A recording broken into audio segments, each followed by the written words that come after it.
하고 있는 과정을 보셨습니다.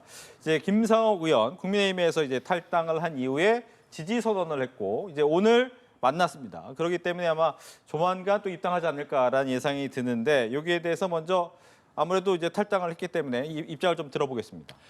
이재명 후보가 말씀하신 것처럼 저희 당에서 방출이라는 표현은 좀 적절치 않고요. 본인의 선택이죠. 다만 저는 김상욱 의원이 우리 당의 공천을 받아서 국회의원이 됐기 때문에 사실 우리 당의 수혜를 입은 건 맞습니다. 그것도 우리 당의 강세 지역인 울산에서. 하지만 본인이 당 내에서 소신 있는 목소리를 내다가 그게 벽에 부딪혀서 탈당을 했다. 저는 사실 좀 동의하기 힘듭니다. 그럴수록 당 안에서 더 많은 개혁을 위해서 더 소신 있게 더 큰 목소리를 냈어야죠. 그게 부러졌다는 것은 본인 스스로 주저앉은 거거든요. 그래서 나중에 최종적인 결과가 김상욱 의원한테 어떻게 갈지는 모르겠습니다만 방출이라는 건 적절치 않고, 그리고 이재명 후보님이 말씀하신 게 여유가 있으시지만 합리적인 보수가 실종되진 않았습니다. 저 역시 국민의힘 소속이지만 나름의 목소리를 내고 있고요. 그래서 저희 당이 이재명 후보께서 보시기에 따라도 저희는 소신 있게 뚜벅뚜벅 이렇게 목소리를 내는 사람들이 있다, 이런 말씀 드리겠습니다. 네, 아마 조만간 입당을 할 것으로 보이긴 하는데 안에서의 또 역할도 궁금하기도 하고요. 네, 일단 사실상 입당이라고 봐야 되지 않겠습니까? 오늘 공개 지지선을 했고요. 페이퍼만 왔다 갔다 하지 않았지 지금 민주당 입당했다고 봐도 크게 무리가 없을 것 같은데, 국민의힘은 김상욱 의원 지난 며칠 전까지만 해도 국민의힘 의원이었잖아요. 근데 저런 행동들에 뼈아프게 생각해야 됩니다. 그러니까 김상욱 의원을 평가하기에 앞서서 과연 지금 현재 이 김문수 후보를 비롯해서 친윤 그룹들, 특히 권선동 원내대표나 나경원 의원처럼 5선, 4선 중진 의원들은 무엇을 하고 있었는가? 12월 3일 날 대한민국의 헌정 질서가 무너지는 그 현장에서 민주주의 파괴를 했던, 그리고 그로 인해서 파면됐던 대통령을 지키고 있는 그들의 모습과 5월 3일 날 한덕수 후보를 옹립하기 위해서 김문수 후보를 잘라내고 그 야심한 밤에 당원 투표에 붙였던 그 정당 민주주의 파괴 현장에서 그걸 살렸던 사람도 책임지지 않고 있잖아요. 그걸 보는 초선의 후배 정치인인 김상욱 의원이 남아있을 수 있겠습니까? 결국에는 보수 진보를 떠나서 정치라는 것은 대한민국의 큰 헌법의 기초인 민주주의를 근간으로 하는 것입니다.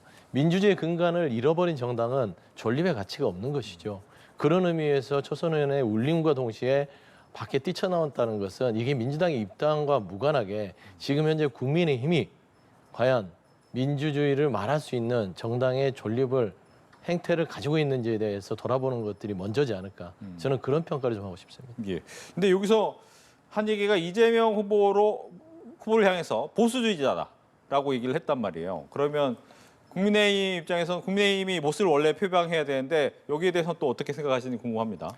그래서 이제 지금 보수냐 진보냐 이게 뭐가 중요하겠습니다만은 이재명 후보 스스로가 자꾸 중도 보수를 얘기하고 있고 이재명 후보를 향해서 보수주의자로 얘기하고 있는데, 보수와 진보를 속도론으로 결부시킨다면은 이재명 후보는 보수주의자가 아니죠.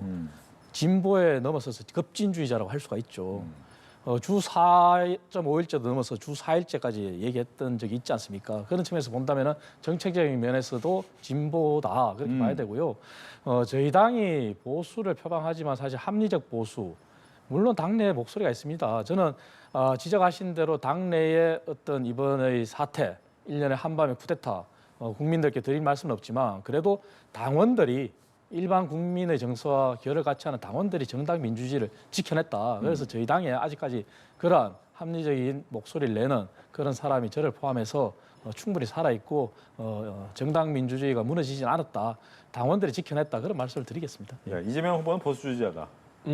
보수주의자라고 선언을 했죠. 그리고 보수일 수도 있죠. 그러니까 민주당의 전반적인 스펙트럼이 중도 보수를 아우르자라는 것은 2012년 문재인 전 대통령이 후보 시절에도 민주당의 가치로서, 그리고 대선의 어떤 방향으로서 설정했던 것이에요.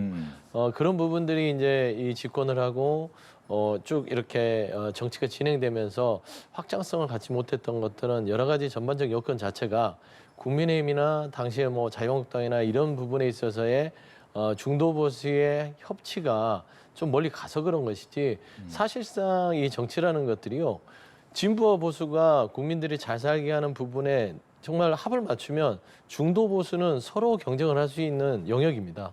그러니까 국민의힘도 따지고 보면은 12월 3일 날 그런 비상불법계엄에서 빨리 절연을 하고 나서 좀 합리적이고 건강한 보수로서 당을 재정비했다면 이재명 후보가 얘기하는 중도보수 영역을 내주지 않죠. 하지만 지금도 따지고 보면 윤석열 전 대통령을 품고 있고 그리고 지난 5월 10일 정말 국민들을 충격해 줬던 정치사에 있을 수 없는 정당 구태타를 할 수 있는 새벽의 후보 날치기 사건 이런 부분들을 안고 있기 때문에 결국에는 보수 부분들을 이재명 후보한테 뺏겨도 할 말이 없는 겁니다. 그렇기 때문에 지금 홍준표 전 대구시장은 국민을 향해서 사이비 보수라고 규정을 하지 않습니까? 그러면 결국에는 김상욱 의원의 이재명 후보에 대한 진짜 보수다라는 것들은 반대로 얘기하면 국민의힘은 가짜 보수다.